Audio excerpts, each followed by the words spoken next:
If you do not know the meaning of feminism, please shut the fuck up and drop your phone. This is 2023. Don't be, I'm tired of being a feminist. I want a man that will be paying me all my bills. Who told you cannot be a feminist and have a provider? Like, I don't understand. Who told you that feminism is not hating men. It's not being better than men. Feminism is the right to live, to exist as a woman. I don't know if you understand. There were times that women, we are not allowed to talk. If you are... She's so right. Feminism is not about hating men. Feminism is not about hating men. You know, the internet, social media, you know, so many women come online. They don't even know the definition of feminism. They just jump online and they see these videos of people talking about, I don't need a man. You can be without a man. You don't need a man. You don't need a man. And it becomes a trend, you know. But at the end of the day, we need men. Women need men, because God created men and women to be in this world, to be together. We are created to be together. We're not created to be alone, you know. And like I said, your personal experience shouldn't make you to come online and tell other women not to be with men. That's your experience. That's not everyone else's experience.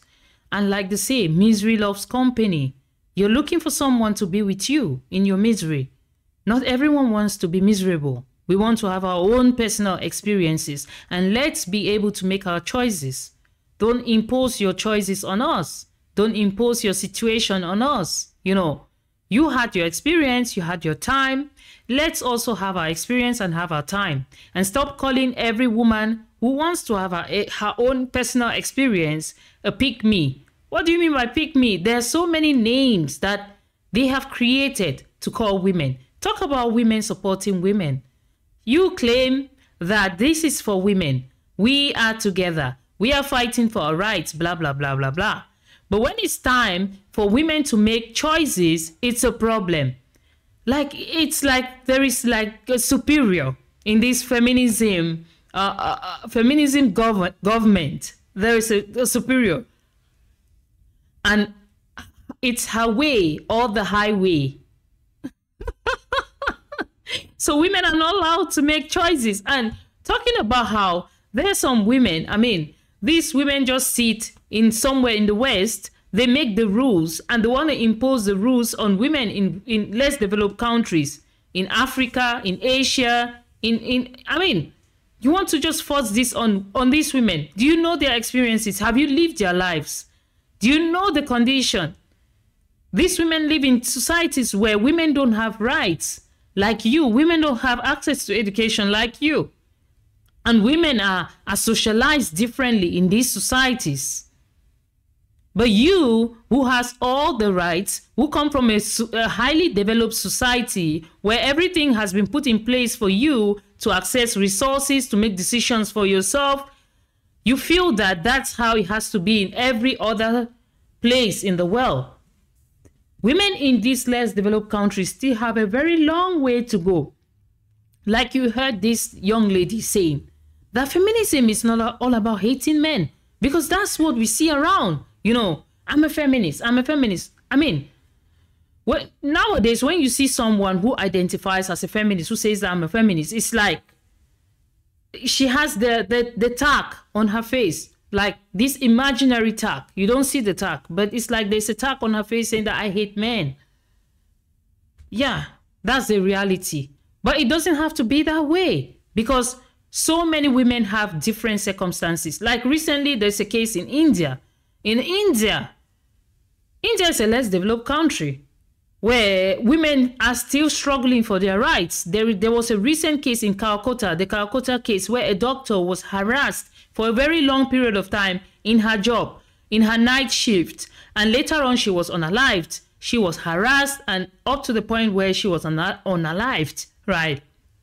So many people went to the streets. The other doctors went to the streets and were on strike.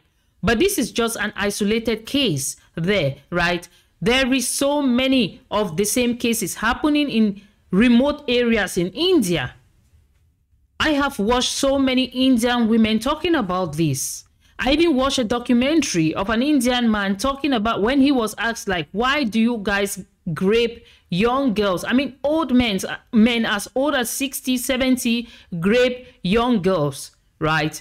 They were asked, like, why do you do that? He says that, can you clap with one hand? No, you have to clap with two hands. That's how he describes grape.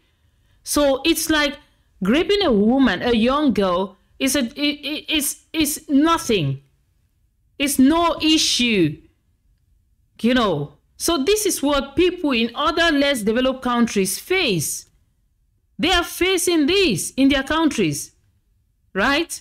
So, but you, you are privileged. You are from a privileged society, right? You have all the access, all the rights to talk about your rights. Oh, I don't need a man.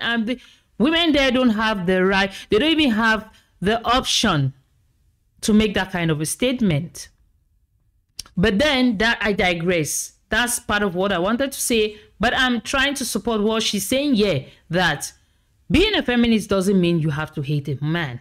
It doesn't mean you have to hate a man, right? Because not all men are misogynistic.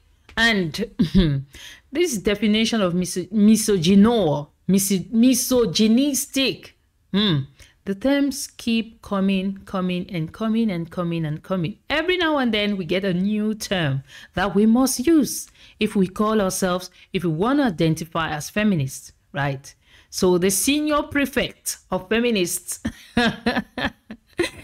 just sits there and makes rules, and it's her way or the highway.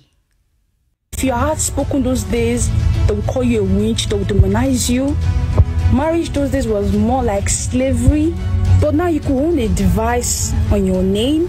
You can open the bank account, you can go to school and become wherever you want to be. Because women fought for those rights. With time, women started retaliating angrily, you understand? So the right you are enjoying these days, women fought for it. Women did. If you do not know anything, shut the fuck up and keep quiet, since that's the kind of life you choose. Yeah. Yeah, women fought for the rights, but the direction where feminism is going, feminism has gone off track. It has gone off track in recent times, and that's why we see lots and lots of women moving away from feminism, and feminism losing its steam and popularity. Like, so many women don't want to identify with feminism. They don't want to be called a feminist, and they don't want anything to do with feminism, like, as a whole. It's that bad. So guys, what do you think about this? Do you agree with everything that has been said in these videos? If you do, give this video a thumbs up, share, like, and subscribe. But if you don't agree, please tell me why in the comment section, and let's continue the conversation in the comment section. Until next time, see you all. Bye.